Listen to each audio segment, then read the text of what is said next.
За сайн байцгаана уу? OpenAI компани ChatGPT-ийн 5 дахь хувилбарлах ChatGPT 5 болов гарсан байгаа. За энэхүү ивентний бичлэгийг тухайн үед нь хийх гэсэн боловч үнэхээр аз авгүйсэн учраас яг одоо ингэж бол орж таарж байна. За тэгээд ивентийн эхлэлийг Sam Altman тавьдгаар бол тавьсан.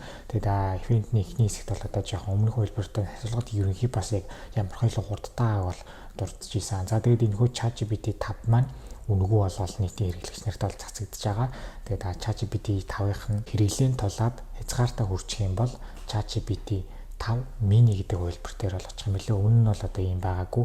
Яг хязгаар нь тулчгараа одоо ChatGPT-ийнхаа арай муу хувилбарлуу шилждэг байсан бол энэ удаад бол ChatGPT 5-аас ChatGPT 5 mini гэдэг хувилбарлуу нь бол шилжиж байгаа юм билээ. Энэхүү ChatGPT-г ашиглаад одоо физикийн модулуудыг хүртэл туршилтад байдлаар бол гаргаж ирж ийсэн. За Францад сурах вебсайтыг бүтээхийн тулд ChatGPT 5-аас яг бүх хэрэгтэй яг мэдээллүүдийг нөгөөд за тэгээд код ус надраа run кодод дараад тэгээд симуляц маань явагдаад эцсийн байдлаар бол шууд ингээд эцсийн бүтээгдэхүүн бол бэлэн болсныг бол демо байдлаар бол харуулсан байгаа. За тэгээд тэрнээс гадна дараагийн ярьсан маш сонирхолтой зүйл нь юу гэхээр ChatGPT 5-ийн одоо ярианы хоолойны чадвар бас өмнөхөөсөө илүү сайжирсан гэдгийг бол дурдж өгч ийсэн. Тэгээд яг энийг солонгосоо яаж хэлэх вэ? За яг илүү удаан хэлээд өгөөч. Тэгэхгүй бол сайн ойлгохгүй байна. За тэгж хэлснийхэн дараа бүр илүү хурдан хэлээд өг гэхэд бүр үнэхээр яг чадварыг нь бол үнэхээр сорж бол асууж ийсэн. 물론이죠.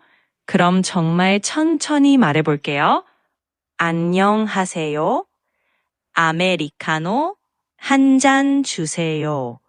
이렇게 하나씩 또박또박 말해보면 도움이 될 거예요. I'll speed it up as much as I can. So it would sound like this. 안녕하세요. 아메리카노 한 잔 주세요.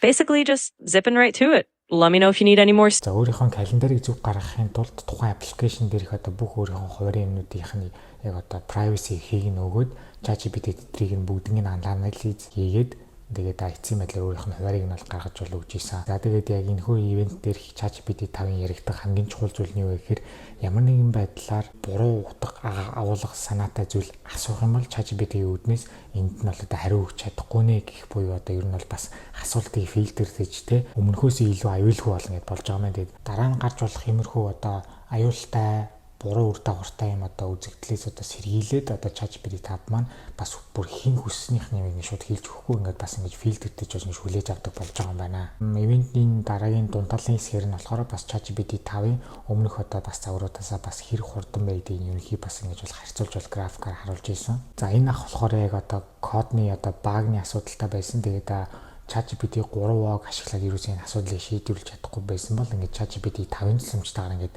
асуудлаа ингээд шийдэж байгаа гэдэг бол давхар дурдсан. Ивентний төгсгөл дээр үзүүлсэн хамгийн сүүлийн демо нь юу байсан бэ гэхээр энэ ах ер нь бол тоглоом бүтээгч байгаа, 3D тоглоом бүтээгч байгаа.